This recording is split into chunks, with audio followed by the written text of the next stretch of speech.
மடத்துக்கு ஏதான காணிக்க ஏதான கொடுப்பாடலாம். மகாபிரிவா என்ன பண்ணுறா, யாரோ பார்க்குறார், பிரசாதம் கொண்டு வரார். இந்த பிரசாதத்தை டாக்டர்கிட்ட கொடுக்குறார். அவர் 2 பேரும் நமஸ்காரம் பண்ணிட்டு வாங்கிக்கிறார். அந்த குழந்தையும் பையனும் நமஸ்காரம் பண்ணுறான். பெரியவா பிரசாதத்தை கொடுக்குறார். கொடுத்து முடிச்சுட்டு பெரியவா சொல்கிற, டாக்டரை பார்த்துட்டு, திரும்ப ட்ரெயினில் போகிறப்பவாவது உன் பையனுக்கு ஃபுல் டிக்கெட் வாங்கிடு, அவ்வளோதான். திரும்ப ட்ரெயினில் போகிறேன், செங்கல்பட்டுலேருந்து கும்பகோணம் போகிறேன், அப்போவாவது உன் பையனுக்கு ஃபுல் டிக்கெட் வாங்கிடு, அவ்வளோதான். பெரியவா சொல்லிட்டு எதிர்த்து போயிட்டேன். டாக்டர் அழறார். அதாவது கார்த்தால நீ பண்ணது எவ்வளோ பெரிய தப்பு. உனக்கு எல்லா நியாய தர்மங்கள் தெரிகிறது. ஆனால் உன் பையன் முழு டிக்கெட் வாங்கிறதுக்கான தகுதி வந்தாச்சுன்னு டிடிஇ சொல்கிறார். உயரம் பல விஷயங்களை வச்சுட்டு சொல்கிறார். ஆனால் நீ என்ன பண்ணியிருக்க, ஆர்கியூ பண்ணியிருக்க. இந்த டிடிஇட்ட ஆர்கியூ பண்ணியிருக்க. ஒரு அரசாங்க ஊழியரை அவருடைய பணியை தொடர்ந்து செய்ய விடாமல் நீ தொந்தரவு கொடுத்துருக்க. நீ ஃபுல் டிக்கெட் வாங்கியாகணும். அதனால் நீ போகிறப்ப ஃபுல் டிக்கெட் வாங்கிடு அப்படின்னு பெரியவா சொல்கிறார். பின்னாடி ஓடுறார். பெரியவா என்னை மன்னிச்சிடுங்கோ, நான் பண்ணினது தப்பு தான்.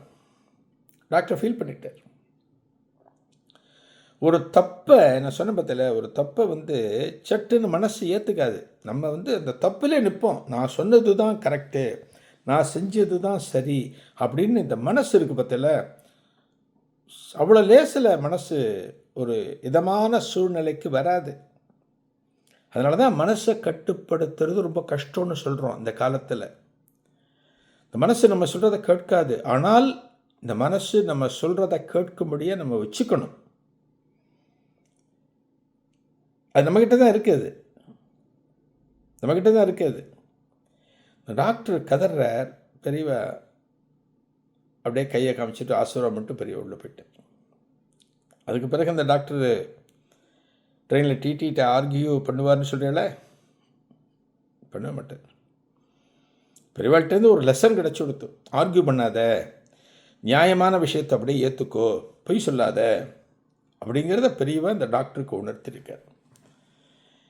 அதன்படி போகும்போது இந்த பையனுக்கு ஆஃப் டிக்கெட் வாங்கியிருந்தாலுமே இந்த முழு டிக்கெட்டுக்கு என்ன பணம் கட்டணுமோ அந்த பணத்தை கட்டிட்டு தான் டாக்டர் கும்பகோணத்துக்கு போனேன். அடுத்த நிகழ்வில் ஒரு புதிய அனுபவத்தை காணலாம். நன்றி, வணக்கம். ஆன்மீக எழுத்தாளரும் ஆன்மீக சொற்பொழிவாளருமான பி. சுவாமிநாதன் எழுதியுள்ள ஆன்மீக நூல்கள் அனைத்துமே தாமரை பிரதர்ஸ் மீடியாவில் கிடைக்கும்.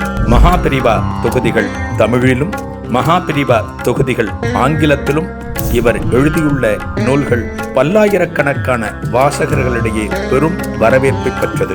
இவற்றை தவிர திருவடி சரணம் உட்பட ஏராளமான ஆன்மீக நூல்கள் தாமரை பிரதர்ஸ் மீடியாவில் கிடைக்கும்.